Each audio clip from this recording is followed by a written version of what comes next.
దేవుని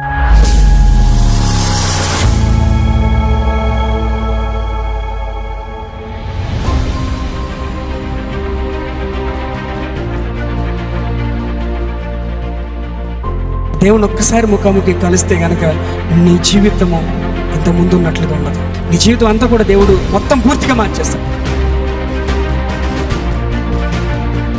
దేవునితో ముఖాముఖి అనుభవంలోనికి నువ్వు వచ్చినప్పుడు ప్రతి విధమైనటువంటి బాండేజెస్ నుండి, చీకటి శక్తుల నుండి, దురాత్మ క్రియల నుండి, బానిసత్వం నుండి యేసు క్రీస్తు నామములో నీకు ఒక గొప్ప విడుదల.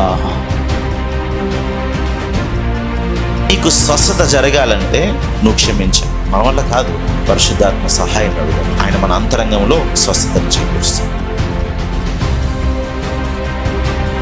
మనం ఊహించిన దానికంటే అధికముగా ఆయన మనలను ప్రేమిస్తున్నారు. మనకైతే ఒక దర్శనం ఉంది. మత్తయి సువార్త 28వ అధ్యాయం, మీరు వెళ్ళి సమస్త జనులను శిష్యులుగా తయారు చేయండి.